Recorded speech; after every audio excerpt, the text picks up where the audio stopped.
When you think of leadership development, adversity is really a critical part of that. And the real reason for that is that if you don't have adversity, you don't necessarily have to stand up. And at the end of the day, for a leader, it's not about the individual, it's about the people that he or she serves.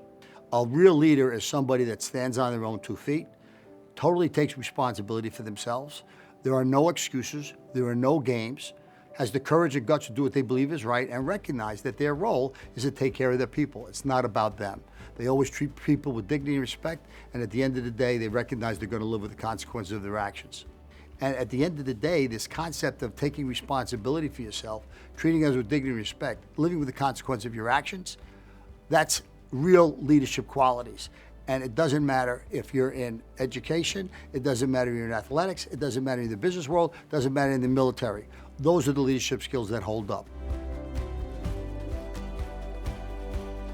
I think when situations are really, really difficult, I think a leader's got to fall right back to understanding very clearly what their priorities are. When you have a problem, you have a real problem, I think you've got to stop and really, truly identify what the problem is. I think too often there are people who say, this is it.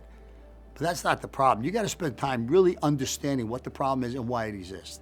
Once you understand that, I think then you go back to your goals. What are you trying to achieve? What are you trying to accomplish? If you're in the business world, you better be doing a good job taking care of your clients. And you got to do that in a way where you're going to benefit your shareholders. And if you're not taking care of your people that deliver value to each of those constituents, you're not going to be able to achieve that. So in the business world, I think you have 3 priorities. You have the clients that you got to take care of. If it's a business, a publicly traded business, you got to have value for the shareholders as well. You got to be able to make some money, and you deliver to each of those constituents through your people.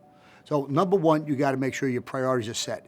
You can't get around that. So if you come up with some sort of a solution or issue that you think is helpful and it violates one of those priorities, that's not going to be a good long-term solution. And then ultimately, you need to understand what is it you're really having a problem with. If you don't understand why you have a problem, you're not going to come up with the right solution to be able to fix it. And then I think third, you don't let your ego get in the way. If you come up with what you believe is a solution and you find out that's not the case, you got to have the guts enough to change it, acknowledge that it's not the right thing, and find out what is, and then move in that direction. I think the big news that's going on today, what's going on with AI. And AI can be, I'd equate it to the changes that took place in the 90s with regard to the internet.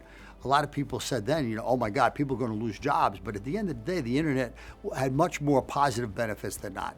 I believe that's what's going to happen to AI. The efficiency it's going to bring us, I think, is going to be really as great efficiency as we've ever seen, and therefore the productivity of different companies is going to be greater than what it's ever seen. Now with that, there's going to be changes in jobs. There's going to be greater demand for certain types of jobs, less so for some other jobs. But that's something that happens over the span of history. There is a transition that needs to take place.